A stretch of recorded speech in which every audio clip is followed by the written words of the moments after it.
pour vous profiter, quitte à être un petit peu long,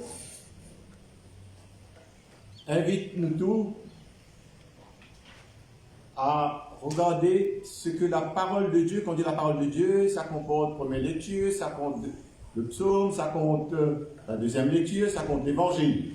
Tout ça, c'est un ensemble. Mais surtout, mettre l'accent dans le texte de l'évangile qui nous vient d'écouter et faire le lien avec la deuxième lecture qui nous vient d'écouter. Et c'est à partir de là qui nous poussait à découvrir c'est quoi profondément la liturgie, pourquoi cette lecture-là vient en même temps que l'évangile.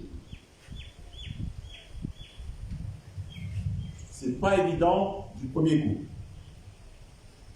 Alors, qu'est-ce qui se passe dans l'évangile d'abord? L'évangile, nous connaissons bien, ben, qui peut suivre là, chaque semaine, même si vous n'avez pas l'occasion de vivre la messe, peut suivre en parole chaque jour. C'était le texte que Jésus, à un moment donné, finit de faire la lecture, et puis tout le monde est émerveillé des paroles qui sont dites de la bouche. Ça fait juste dimanche dernier. Et là, si vous l'écoutez, c'est la suite. Et la suite, c'est là qu'il me tient content pour me dire, on va connaître si vous êtes capable de suivre moi. La suite, qu'est-ce qui se passe? Avant, juste avant, c'est le même texte, hein? Sauf qu'on va dire par dimanche, vous coupez en deux. Émerveillé devant lui. Et puis après, quand on regarde ce qui se passe dans le texte, nous fait qu'écouter là, comment dire, il y a un retournement terrible. D'abord, c'était l'émerveillement, et regardez bien à la fin qui arrivait. Ça tourne au drame qui arrivait, ou simplement pour signaler qu'est-ce qui se passe là. Qu'est-ce qui se passe? C'est que, étant Jésus finit de causer, je tout furieux contre lui. Furieux au point, regarde bien les textes. Je te pousserai en dehors de la ville, vous savez, visualise ça, emmène-le dans un lieu bien haut, un grand escarpement, je trouve ça lieu là, moi, pour le précipiter en bas. Ça veut dire la mort. Si vous connaissez comment pivoter ça a été, hein, c'est comme ça que ça fait. Qui ça veut dire? Alors, là, c'est mon point de l'évangile, là, vous me dites donc, qu'est-ce qu'il fait là? Qu'est-ce qui se passe? Et c'est là donc que ça voudrait donc faire un lien avec la deuxième lecture. La deuxième lecture parle de l'amour. Cette lecture-là nous connaît bien, et surtout, donc, pratiquement, quand on fait pas mal de mariage, les fiancés, je choisis ce texte-là, c'est beau, l'amour, etc., prendre patience, plein de choses, des belles choses sur l'amour. Mais si nous prenons la peine de regarder de près, l'amour très exigeant dans ce qui est dit dans ce texte de Saint Paul. Et même, ça comporte de sacrifices. Sacrifice. Alors, comment se fait-il que la liturgie propose ce texte, c'est l'amour qui va jusqu'au sacrifice, en lien avec l'évangile du jour? Sans oublier, vous autres, nous venons chanter dans le psaume, sans fin Seigneur, je chanterai ton amour. Donc, des questions de l'amour. Vous ne connaissez pas ce rappel? Semaine dernière, vous dites donc finalement, ce qui anime Jésus au plus fond de même, c'est l'amour de son Père. Un amour exigeant qui va jusqu'au bout. Alors, cet amour-là, voilà où ça le mène. Finalement, Jésus est rejeté. À la fin de ce texte-là, Jésus est rejeté et il échappe de près à la mort. Il ne faut pas connaître comment ça indique, on va faire le comprendre là, parce que c'est bien l'intention, hein. On a culé dans un espèce d'escarpement, une grande la foule. Comment Jésus est capable de traverser tout le monde? Ils sont dit tranquillement. Bon, on peut pas prendre ces détails. Pour dire, là, il échappe de près à la mort, comme son ami. Et il fait un petit lien après. C'est au début de l'œuvre du Saint-Luc. C'est ça l'intention du Saint-Luc. À la fin, qu'est-ce qui se passe? Ce qui se passe, ben, tout est content de ça. Et voilà, ça se termine par la croix. Nous connaissons bien. Nous connaissons bien, sur la croix, là, il n'a pas réussi sa paix. Commencement de sa paix. Mais sur la croix, fini. Impossible de s'échapper. Alors, voilà l'espèce d'inclusion, ça. Ça, c'est le départ, grâce à son amour. C'est justement pour dire cet amour qui anime Jésus pour lui-même, pour les hommes. D'abord rejeté,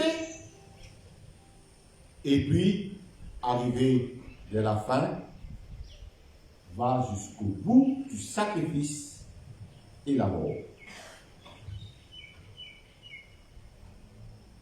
Et là, il est capable de comprendre pour quelle raison. Et là, vous avez donc après dans le temps suivant, donc, véritable amour qui va jusqu'au bout, et cet amour de Dieu qui va jusqu'au sacrifice. On prend le temps pour expliquer le lien texte de Saint Paul sur l'amour. C'est vrai qu'il y a des belles choses sur l'amour, mais aussi donc, si nous prenons le temps de regarder, il y a aussi donc l'aspect sacrifice. Et d'ailleurs, les personnes qui s'aiment vraiment, animées par l'amour, si il y a véritablement de l'amour au fond de vous, de votre cœur, c'est là que nous voyons l'actualisation.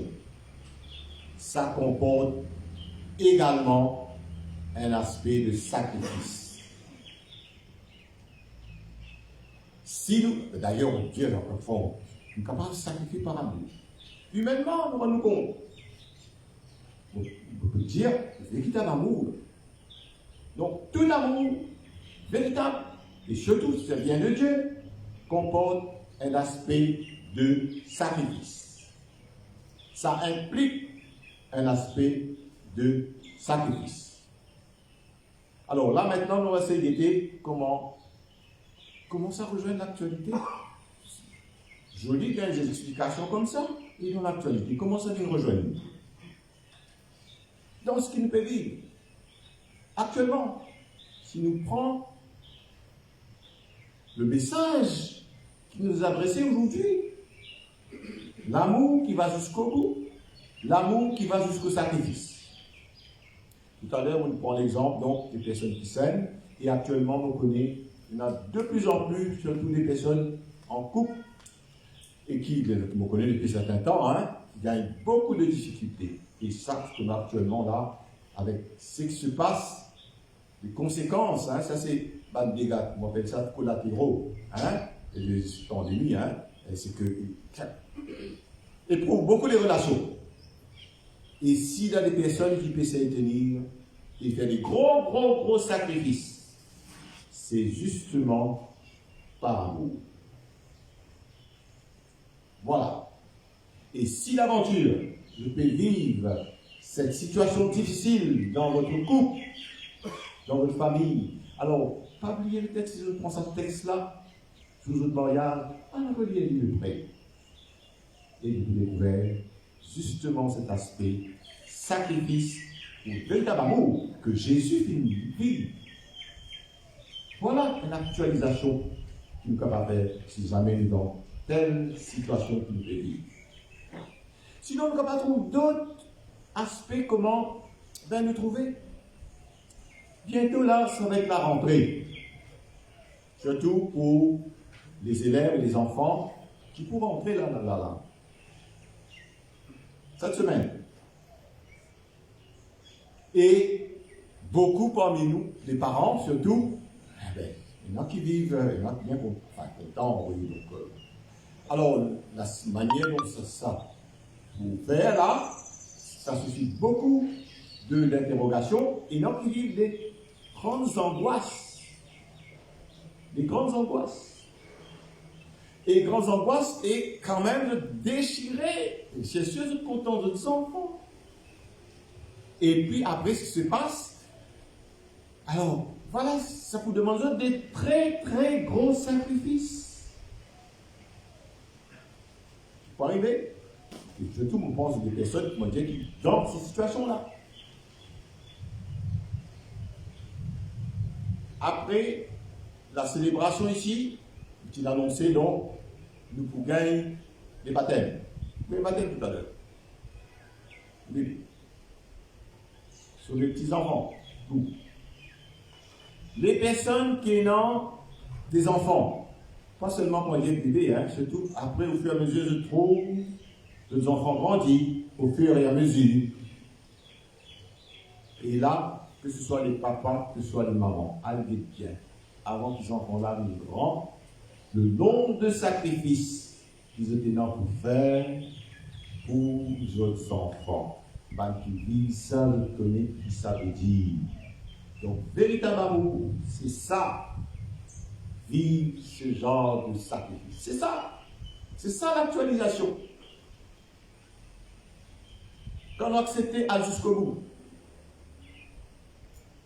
Ou alors, peut-être qu'il y a des choses qui m'ont trouvé ces temps-ci, par exemple. Connaître pour nous capables de gagner une telle célébration dans des conditions qui nous peuvent vivre là actuellement. Ce n'est pas même pas une baguette magique. Ça demande beaucoup d'heures de travail, de collaboration et de coopération avec des personnes qui engagent. On ne pas dire que nous avons fait ce autres, notre travail, dans la case, dans notre famille, etc.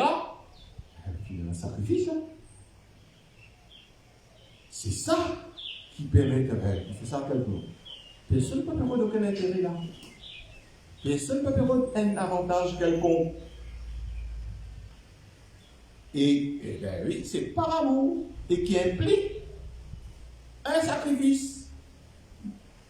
C'est pas même comme ça. Donc, je t'entends. Et ça, c'était que le début. Et quand on travaille ça avec les membres de AP, avec les autres, un peu plus large, on dit donc là, vous voyez, vous me donnez un petit bout de les doigts, mais probablement, c'est tout la main que vous passez. Quand nous commencerons dans les engagements, et au fur et à mesure nous avançons, nous pouvons trouver les conséquences, nous pouvons trouver les implications, nous pouvons trouver quel sacrifice ça nous demande. Et si nous osons aller jusqu'au bout de nos engagements, là oui, comme Jésus, aller jusqu'au bout pour vivre cet aspect. Et bien sûr, et surtout donc, surtout les personnes, le RP, etc., qui peuvent faire des invitations, c'est pas évident de vivre ça, surtout avec les personnes que vous connaissez. Tout le monde peut vivre en même temps. Comment vous faire? Et puis, ça peut être forcément en mal avec des personnes qui jamais vous content. C'est ça la réalité. Alors, donc, à chacune d'entre nous, là, on prend quelques exemples pour l'accès. Et à chacune d'entre nous, allez voir, et surtout par ces temps-là, comment nous pouvons traverser cette période qui nous fait vivre là, personne n'est pas capable de dire. Mais seul, d'ailleurs, c'était dit dans la lecture aux Corinthiens, seul l'amour ira jusqu'au bout. Seul l'amour subsistera. Pas forcément de l'argent de l'économie, pas forcément pas oser dire à l'autre mot là, qui vous appelle. Oser aller jusqu'au bout et vivre l'amour.